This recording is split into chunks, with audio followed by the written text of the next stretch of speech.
worrying about getting sick, getting hurt, bears, desert heat, water, all these concerns that you have going in. What tools did you take with you, or what strategies did you use to get through those blocks when you started to have those feelings of self-doubt? I am not somebody that makes decisions from a place of fear. I'm not a fearful person. Not to say that I'm not cautious, but often I don't let fear or concern guide my decision making. But on the same token, you can't undertake a 2,000-mile hike without doing some homework and understanding the obstacles you're going to face. But trust in myself and trust in my ability to overcome challenges, trust in my athletic skills in terms of, like, if I have to, I can hike a marathon on a candy bar. Knowing that if the weather gets terrible and I'm up at elevation and my tent is trashed and my sleeping bag's wet, that if needs be, I can hike through the night. And the confidence to know that and understand that. It's one thing to say, if that's what's happening, if it's terribly stormy and your tent is trashed and your sleeping bag is trashed, that you'll just hike through the night till morning and then start a fire and find shelter. It's one thing to say that, and it's another thing to believe it and know it.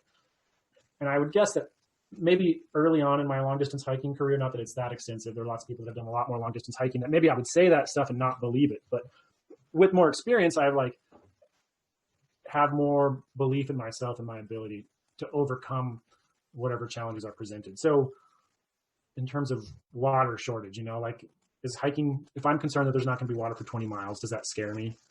It used to more than it does now. Now I'm like, if there's not going to be water for 20 miles, that's not a big deal.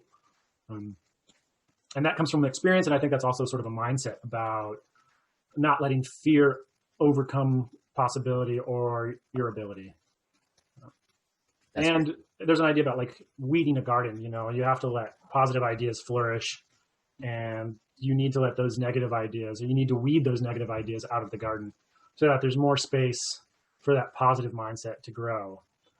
Not to say that you can't get yourself in trouble, but with the positive mindset, I think, and faith in yourself and a knowledge of your abilities, you're able to go further than you think you can.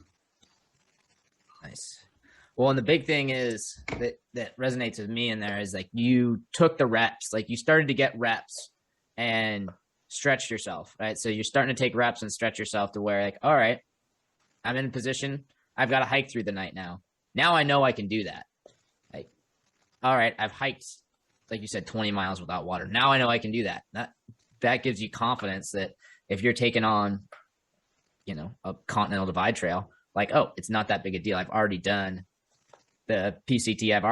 I've done the days that I need to do to step into the weeks, to step into the months.